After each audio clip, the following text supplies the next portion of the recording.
Salut les amis, ici Shadow pour une nouvelle vidéo et donc aujourd'hui on va faire la construction de, comme promis, Shi Laval, donc la figurine Ultra Build de Legends of Shima. Alors j'avais déjà commencé cette vidéo donc vous m'excuserez s'il n'y a pas les sachets à l'intérieur, mais en fait si vous voulez, il y a eu un petit souci de place sur mon téléphone et je voulais la refaire entièrement pour que ce soit une expérience un petit peu plus agréable à regarder. D'ailleurs j'ai même encore le modèle avec moi, vous voyez, j'ai oublié de le remettre à l'intérieur mais c'est pas très grave. Donc comme vous pouvez le voir à l'arrière, vous avez la possibilité de combiner Laval et Eris pour former une sorte de lion volant avec des superbes armes qui ont l'air franchement pas dégueu d'ailleurs, hein. Les armes ont l'air plutôt cool. Et vous avez le petit comic qui vous montre que Laval peut, en utilisant son chi, se transformer. Enfin, du moins, essayer d'appeler une sorte d'esprit, esprit de lion. Enfin bon, un bon petit délire de drogué. Donc, donc c'est parti.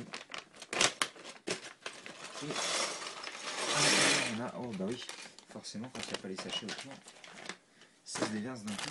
Donc on a tout ça, toutes ces petites pièces, la tête que j'avais pas encore sortie de son sachet, le mode d'emploi bien entendu, et donc on va commencer plutôt avec le torse large qui était lui loose, tandis que les autres pièces étaient dans des sachets, sur lequel on va placer des petites pièces d'interconnexion, et oui, ça existe, des pièces d'interconnexion comme ceci.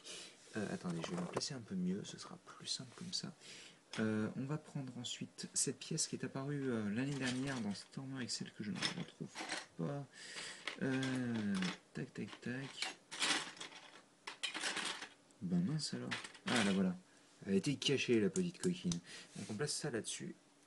On vient placer une armure de torse Dark Metal. Et ça fera donc le dos du personnage et non pas le torse. Ce qui pourrait paraître bizarre, mais c'est fou, je sais. On commence par le dos. On va continuer avec les jambes, donc pieds plus cette pièce là avec deux trous circulaires à ce niveau là.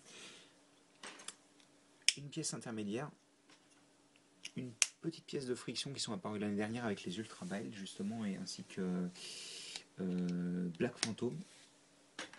Donc on fait la même chose de l'autre côté bien sûr. Hop. Comme ceci. On prend la jambe, on prend le pied. Donc on a notre figurine qui peut tenir debout, c'est fou. Ceux qui les grandissent vite. Hop. On va pouvoir placer les armures sur les jambes, donc une armure de 5 dorée sur chaque côté des tibias.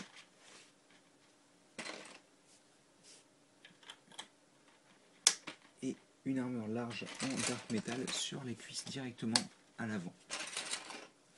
Alors j'ai pas vérifié comment ça faisait niveau articulation, c'est pas dégueu. Niveau genou, ça permet des articulations très très sympas. Et donc c'est pas plus mal. Ensuite, pour les bras c'est plus simple. Voilà, c'est vraiment la base. Et ils sont symétriques pour le moment en tous les cas. Et donc c'est là que je me suis arrêté, donc après je ne sais plus du tout, je ne sais pas du tout. Ah oui, alors si j'avais un peu commencé ça, on prend un connecteur, tout ce qui est plus classique, on met une barre de 3 dedans. On y ajoute cette nouvelle pièce qui est apparue en début d'année. Et on prend donc les deux lames, et ça va nous faire une super épée de la mort, comme ceci, qui rend plutôt pas mal d'ailleurs, je dois dire. Et on vient placer ça au bout, comme ceci donc. Et on a notre super épée de la mort. Ben voilà, notre super épée de la mort, quoi. On vient prendre donc cette pièce là qui est apparue avec les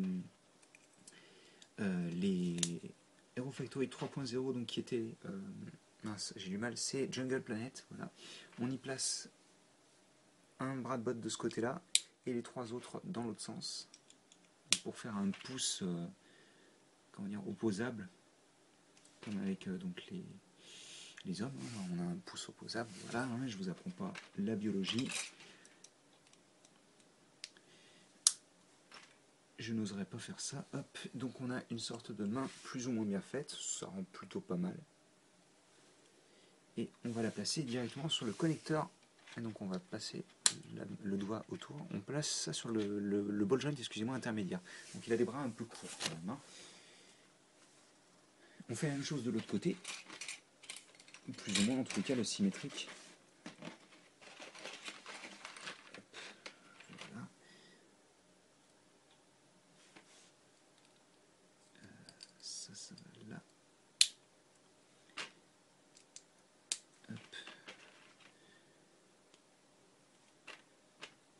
doigt donc avec le pouce opposé.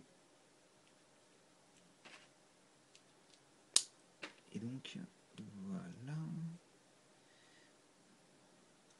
On vient placer ça encore une fois sur le ball joint intermédiaire. Et donc ça les fait des bras un peu courts en effet. Et un peu massifs aussi. Sur les épaules, on va placer cette superbe pièce bleue transparente qui vient de sortir. Étant donné qu'elle n'était apparue dans aucun set auparavant. Dans cette couleur-là en tous les cas. Et on va y placer dessus des espèces de fourrures de couleur rouge métro. Donc totalement symétrique à ce niveau-là. Hein. En gros, la seule dissymétrie, c'est vraiment l'épée, quoi, en gros. Sur le torse, donc on vient de prendre ceci et le torse imprimé qui est super joli d'ailleurs. Le bleu est magnifique, il est très très brillant. Ça me rappelle les figurines Energy de Ninjago. On vient de placer là. Et donc, on place la tête d'abord. Je pensais qu'on mettrait le bouclier avant la tête.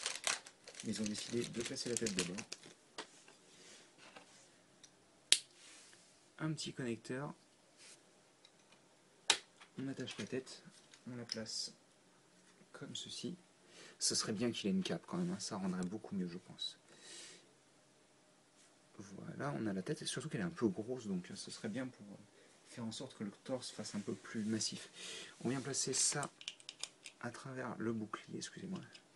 Le petit flip fire missile. On rajoute ceci pour cacher la misère.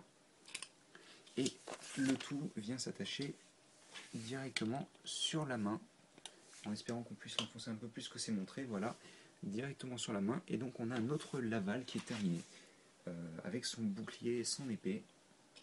Je mets une petite pause et donc je vais vous laisser là, étant donné que j'ai plus beaucoup de batterie. Hop.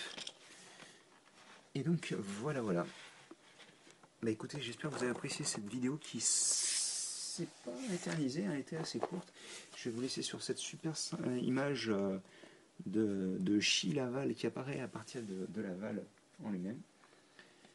Sachant qu'il y a des cross-sell, enfin des trucs un peu nazes. Et on a du Hero Factory parce que c'est la classe, voilà. Ça c'est fait. Hein. Frost Beast, Stormer, Surge et Dragon Ball. Et non pas Dragon Ball, et arrête de tomber toi. Et donc, sur ce jeu de mots moisi, je vous laisse. Et donc nous on se retrouve dès demain pour Gorzan. Allez, à plus tard.